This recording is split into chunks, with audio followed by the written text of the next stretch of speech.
ইন্টারপোলের red alert notice দিয়ে হাসিনাকে খুঁজে বের করে আনেন। হাসিনা ভারতে আছে, কার ঘরে আছে আমরা জানি না। যেখানেই থাকুক বাংলাদেশের জনগণের কাছে বিচারের জন্য তাদেরকে সম্মুখীন করা হোক।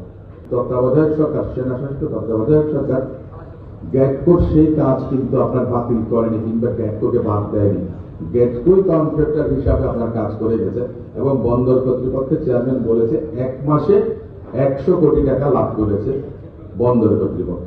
আমি এই বিষয়টা এই জন্যই আনলাম যে আমাদেরকে মামলা মিথ্যা এটা আমি বলতেই পারি, প্রচারণা করে আপনি একটা প্রতিষ্ঠা করতেই পারেন, কিন্তু আপনি যখন রেফারেন্স দেবেন তখন এই বিষয়টা হবে।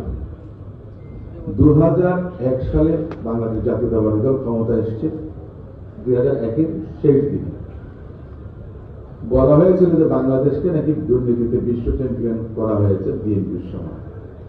এটা যে কতটুকু মিথ্যা এবং বানোয়া, আপনাদের একটা কথা বলি, 2000 সালের ইন্ডেক্সটা এসছে 2001 সাল বা 2002 সালে ইন্ডেক্স এসছে, আওয়ামী লীগ 2000 সাল পর্যন্ত ছিল এবং 2000 অক্টোবরের জুন পর্যন্ত সম্ভবত তারা ছিল।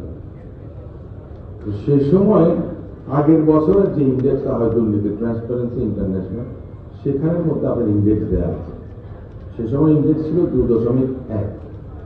বাংলাদেশ জাতীয়তাবাদী দল ম্যাডামের নেতৃত্বে যখন সরকার গঠন করা হয় তখন আপনার প্রথম বছরে 2.3, 2.4 এরকম করে করে ম্যাডাম যখন ক্ষমতা ছাড়েন 2007 সালে ইন্ডেক্স এসে পৌঁছালো 2.7।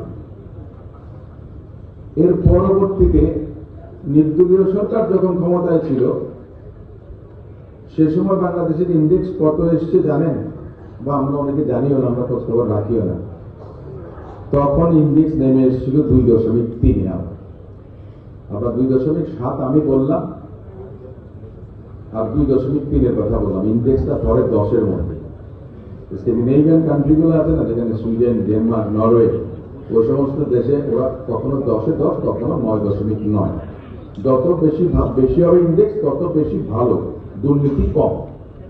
কিন্তু আমাদের এখানে সেই নির্দলীয় তত্ত্বাবধায়ক সরকারের সময় 2.1 এসছে। এখন কি অবস্থা হচ্ছে আমরা জানি না, রাজনৈতিক সরকার ক্ষমতায় নেই। যে অবস্থাটা বিএনপিকে দেওয়া হয়, আমরা কিন্তু এই ন্যারেটিভটা কখনো আমরা প্রতিষ্ঠা করিনি। আপনাকে জনগণকে বোঝাতে হবে যে কেন তাহলে আমাদের সময় 2.7 ছিল।